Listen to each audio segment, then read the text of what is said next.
ಇಂದಿನ ಮಕ್ಕಳು ಮೊಬೈಲ್ ಗೀಳಿಗೆ ತುತ್ತಾಗಿ ತಮ್ಮ ವಿದ್ಯಾಭ್ಯಾಸದಿಂದ ದೂರ ಉಳಿಯುತ್ತಿರುವುದು ದುರಂತದ ಸಂಗತಿ ಎಂದು ಜೆಡಿಎಸ್ ಮುಖಂಡ ಜಯಪ್ರಕಾಶ್ ಚಿಕ್ಕಣ್ಣ ಬೇಸರ ವ್ಯಕ್ತಪಡಿಸಿದರು. ಹೆಚ್ಡಿಕೋಟೆ ಪಟ್ಟಣದ ಹ್ಯಾಂಡ್ಪೋಸ್ಟ್ ಯರಹಳ್ಳಿ ಬಳಿ ಇರುವ ತಾರಕ ವಿದ್ಯಾಸಂಸ್ಥೆಯಲ್ಲಿ ನಡೆದ ತಾರಕ ಸಂಭ್ರಮೋತ್ಸವ ಕಾರ್ಯಕ್ರಮವನ್ನು ಉದ್ಘಾಟಿಸಿ ಮಾತನಾಡಿದರು. ಪೋಷಕರು ತಮ್ಮ ಚಿಕ್ಕ ಮಕ್ಕಳು ಮೊಬೈಲ್ ಅನ್ನು ಉತ್ತಮವಾಗಿ ಬಳಸುತ್ತಾರೆ ಎಂದು ಸಂತಸ ಪಡುತ್ತಾರೆ. ಆದರೆ ಈ ಪರಿಪಾಠ ಮಕ್ಕಳ ಓದಿನ ಮೇಲೆ ಪರಿಣಾಮ ಬೀರಲಿದೆ ಎಂದು ತಿಳಿಸಿದರು.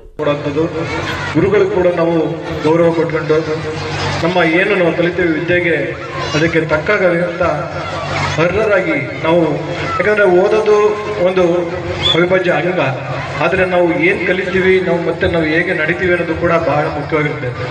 ಹಾಗಾಗಿ ತಮ್ಮೆಲ್ಲ ಮಿತ್ರಗಳಿಗೂ ಈಗಿನ ಸಂದರ್ಭದಲ್ಲಿ ವಿನಂತಿಸ್ಕೊಳ್ಳೋದು ಇಷ್ಟೇ. ಯಾಕಂದರೆ ಈಗ ಪ್ರತಿಯೊಂದು ಮಕ್ಕಳ ಕೈಲಿ ಕೂಡ ಮೊಬೈಲ್ ಅನ್ನೋದು ಅದು ಸರ್ವೇ ಸಾಮಾನ್ಯ ಆಗಿದೆ. ದಯವಿಟ್ಟು ತಾವೆಲ್ಲರೂ ಕೂಡ, ಯಾಕಂದರೆ ನಾವು ಹೇಳಿ ಖುಷಿ ಅದು ನಮ್ಮ ಮಕ್ಕಳು ಮೊಬೈಲ್ನ ಅತಿ ಹೆಚ್ಚು ಯೂಸ್ ಮಾಡಿದಾಗ, ನಮಗಿಂತ ಚೆನ್ನಾಗಿ ಮಾಡಿದಾಗ ನಾವು ಒಂಥರ ಹೆಮ್ಮೆ ಪಡ್ತಾ ಇರ್ತೀವಿ. ಆದರೆ ಎಲ್ಲೋ ಒಂದು ಕಡೆ ಆ ಮೊಬೈಲಲ್ಲಿ ಬರೋಂಥ ಕೆಲವೊಂದನ್ನು ಕೂಡ ನಮಗೂ ಕೂಡ ಗಮನಕ್ಕೆ ಬಂದಿರಲ್ಲ. ಯಾಕಂದರೆ ಮಕ್ಕಳುಗಳು ಅಷ್ಟು ಫಾಸ್ಟ್ ಆಗಿರ್ತಾರೆ.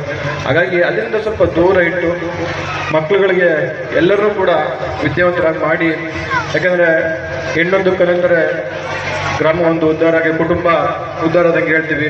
ಹಾಗಾಗಿ ಎಲ್ಲ ತಾಯಂದಿರುಗಳು ಕೂಡ ವಿನಂತಿಸ್ಕೊಳ್ತಿದ್ದೀವಿ, ಮಕ್ಕಳುಗಳಿಗೆ ಎಲ್ಲೂ ಕೂಡ ವಿದ್ಯೆನ ಮೊಟ್ಟುಗೊಳಿಸ್ಬಿಡಿ.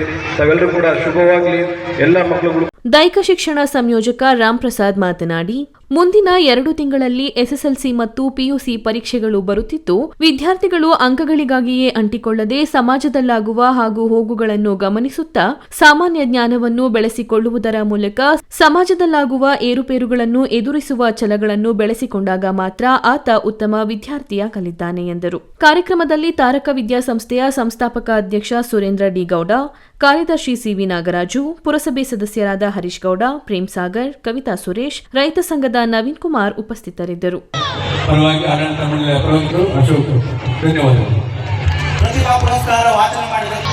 ಮಕ್ಕಳು ಮನುಕುಲದ ಆಶಾ ಕುಸುಮಗಳು, ಮನೆಯಂಗಳ ಬೆಳಗುವ ಮಂಗಳ ದೀಪಗಳು, ಭಾವಿ ರಾಷ್ಟ್ರದ ಭಾಗ್ಯೋದಯ